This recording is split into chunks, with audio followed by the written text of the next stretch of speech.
मेरा नाम रविंद्र सिंह है और आप देख रहे हैं द स्टेट सेंटिनल। इसकी जिम्मेदारी कौन लेगा? उन बीते हुए दिनों की जिम्मेदारी कौन लेगा और आने वाले दिनों की जिम्मेदारी किसकी होगी? पहले ये आपको सुनिश्चित करना होगा। आपको ले जाता हूं मैं 90 के दशक में।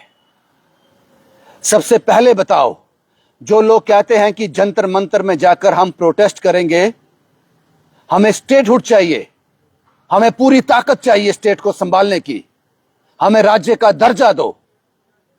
आपको कुछ याद दिलाना चाहता हूं, इसकी जिम्मेदारी कौन लेगा?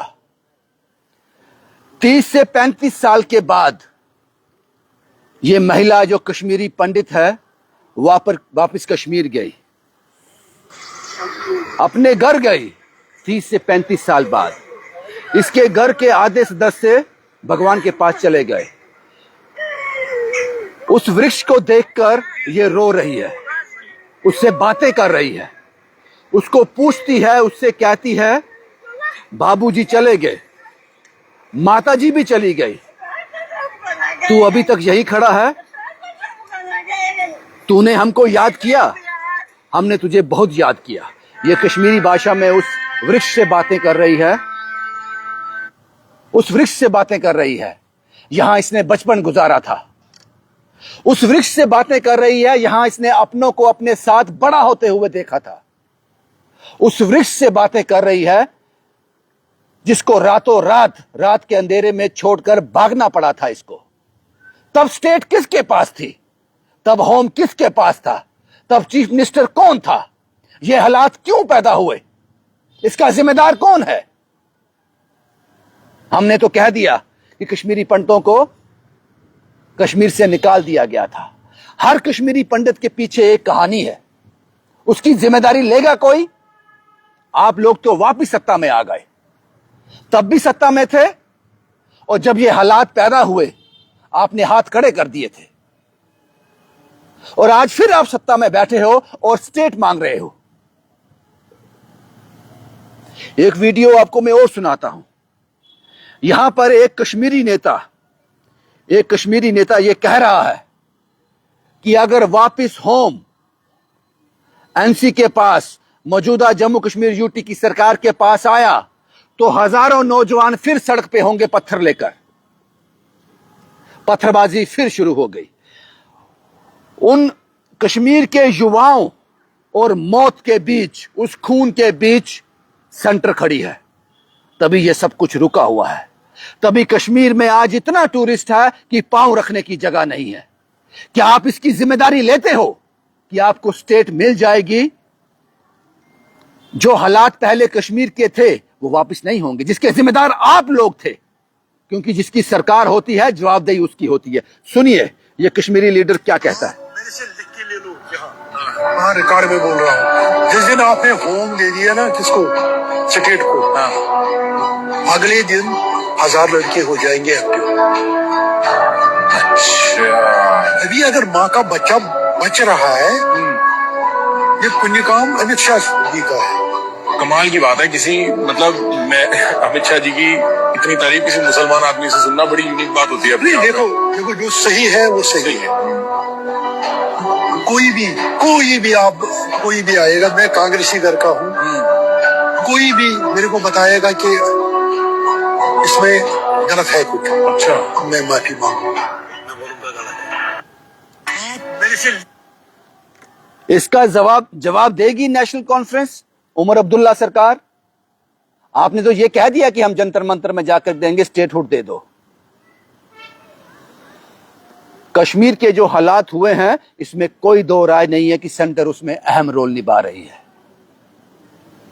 क्या आप इसकी जिम्मेदारी लेंगे? क्या आपने उसकी जिम्मेदारी ली जो 35 साल के बाद अपने घर लौटी है, जो घर उसका अपना नहीं है? अब उस पेड़ से बातें कर रही है कि तू गवाह है मेरे उन दिनों का। बाबूजी भी चले गए, मां भी चली गई, वो तुझसे मिलने नहीं आ सके। एक पेड़ से बातें कर रही है, उस पेड़ से जो उसके आंगन में था उस वक्त। उसके आंसू रुक नहीं रहे। क्या उमर अब्दुल्ला सरकार उसको जवाब दे सकती है? उन भावनाओं को समझो साहब। आज मैं अपने घर में रहता हूं। अब ये रिपोर्ट खत्म करने के बाद जैसे ही मैं घर पहुंचूंगा, मुझे पता है मेरे बच्चे और मेरी बीवी, मेरे माँ बाप खतरे में है, मुझे घर छोड़ना है। जिम्मेदारी किसकी है? उस मौजूदा सरकार की, जिसको मैंने वोट दिया था। इस बात को समझना होगा आपको। उस वक्त के मुख्यमंत्री इस्तीफा देकर लंदन चले गए थे, जो हमें जानकारी है। देश को, जम्मू कश्मीर यूटी को उस हालात में छोड़कर कश्मीरी पंडितों का विस्थापन क्यों हुआ? सरकार की कमजोरी की वजह से। एक तो यह था कि स्टेट तो आपको चाहिए वाकई जनता के लिए। क्या आप जम्मू कश्मीर की जनता को संभाल सकते हो?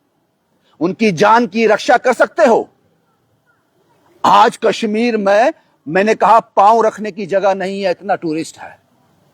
यह टूरिस्ट इसलिए है क्योंकि शांति बहाली है। यह टूरिस्ट इसलिए है कि उन टूरिस्ट को यकीन है कि जो इस वक्त सरकार जिसके हाथ में कश्मीर है, मैं सेंटर की बात कर रहा हूं, वो हमें हिफाजत देगी। कुछ लोग कहेंगे पहलगाम कैसे हुआ, मुझे पता है।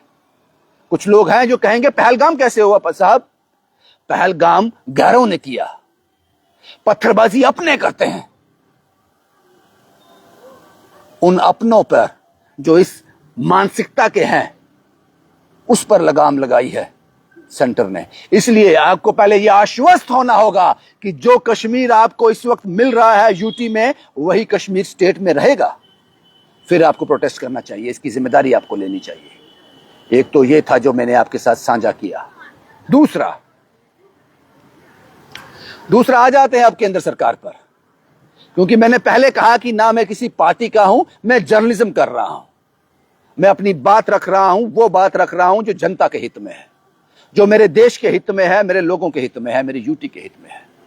नितिन गडकरी साहब कहते हैं कि पानी की कोई कमी नहीं है भारत में। वो कहते हैं कि इथेनॉल E20 से कोई गाड़ी खराब नहीं हो रही, इससे पानी में कोई फर्क नहीं पड़ेगा। और अगर जो लोग ये बात कर रहे हैं वो देशद्रोही हैं। ये उनका ऑन रिकॉर्ड स्टेटमेंट है। मुंबई की हालत देखी है आपने। मुंबई पानी के लिए तरस रहा है। बड़े बड़े सेलिब्रिटी जो फिल्म स्टार हैं, उनके वीडियोस आ रहे हैं कि पानी की हालत खराब है। उन लोगों के लिए जो करोड़पति हैं। आप बताओ, मुंबई का आम जनमानस होगा जो दिहाड़ी लगाता है, उसकी क्या हालत होगी? नहाने को छोड़ो, धोने को पानी नहीं होगा उसके लिए। इस बात को समझना पड़ेगा आपको। जो पानी की किल्लत की बात करेगा वो देशद्रोही है। आपने वो वीडियो देखा है गुजरात का? आपने वो वीडियो देखा है उन गांव के? यहां बच्चे कम से कम 200 फुट नीचे रस्सी से बाल्टी लेकर जा रहे हैं एक बाल्टी पानी के लिए, अपनी जान जोखिम में डालकर। 1 लीटर एथेनॉल जो चावल से बनेगा, 10,000 लीटर पानी जाया होगा। आप लोगों के मुंह से पानी छीनकर गाड़ी में पेट्रोल डालना चाहते हो, और गाड़ी भी खराब। गाड़ी के लिए भी दिक्कत है। एक बड़ी इंश्योरेंस कंपनी है जिसने अपने डिस्क्लेमर में लिख दिया था कि E20 कंपैटिबल गाड़ी को हम, अगर उसमें इंजन में फॉल्ट आता है तो हम उसका क्लेम नहीं देंगे। बाद में उन्होंने वो क्लॉज डिलीट किया जब प्रेशर सेंटर से आया। E20 एथेनॉल आने के बाद 20% उसमें एथेनॉल, गन्ने का रस, राइस और मक्का से बनता है एथेनॉल, वो ऐड करने के बाद जनता को क्या फायदा हुआ? क्या पेट्रोल के प्राइस में कोई कटौती हुई? नहीं हुई भाई, बढ़ा। और फिर जनता को फायदा यह हुआ, उन्होंने अपनी गाड़ी को नुकसान हो रहा है। वो E20 क्यों डाले?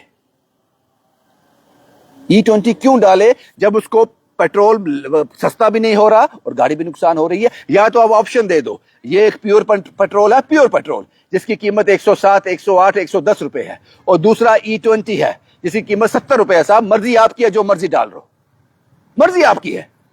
वो ऑप्शन आपने दिया ही नहीं। और ऊपर से आप नितिन गडकरी साहब कहते हैं कि जो पानी के क्राइसिस की बात करता है वो देशद्रोही है।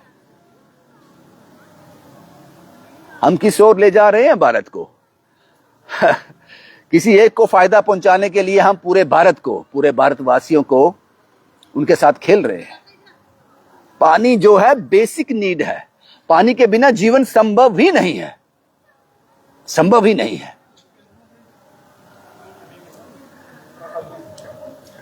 एक कोई कंपनी थी, मैं उसका जिक्र नहीं करूंगा, उसका नाम नहीं लूंगा, लेकिन आपको एग्जांपल जरूर दूंगा। एक कंपनी थी अमेरिका में, उसने अपना बड़ा हब खोला, लेकिन उसके मैन्युफैक्चरिंग में, उसके रख रखाव में लाखों लीटर पानी जा रहा था। अमेरिका ने उस कंट्री को बैन कर दिया, बंद कर दिया कि आपकी कंपनी हमारे देश में नहीं रहेगी। आपको पता है वो कंपनी कहां ऑपरेट कर रही है अब? हाँ, वो कंपनी भारत में है। आप नेचुरल रिसोर्सेज को इस तरह से इस्तेमाल कर रहे हो कि एक दिन ऐसा आएगा जब भारत को शायद पानी भी इंपोर्ट करना पड़े। अभी तो पेट्रोल कर रहे हैं। जो हमारी संपदा है, किसी को फायदा पहुंचाने के लिए हम उसके साथ खेल रहे हैं, और इसका इफेक्ट पूरे देशवासियों को पड़ेगा। यह बात आपको समझनी होगी। पर ये दो इश्यू थे आज जो मैंने आपके साथ डिस्कस किए। एक उमर अब्दुल्ला गवर्नमेंट के, नेशनल कॉन्फ्रेंस के, जो स्टेटहुड की मांग कर रहे हैं, उनको इन सभी की जिम्मेदारी लेनी चाहिए।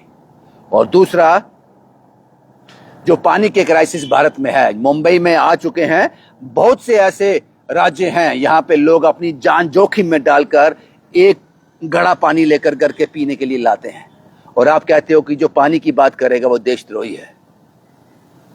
मुझे नहीं पता आप इसको कैसे देखते हो, लेकिन मुझे इससे ऐतराज है। एक भारतवासी होने के कारण मुझे इससे ऐतराज है। मुझे आपके इन शब्दों से ऐतराज है। शुभम कुमार के साथ Ravindra Singh, the state sentinel के लिए।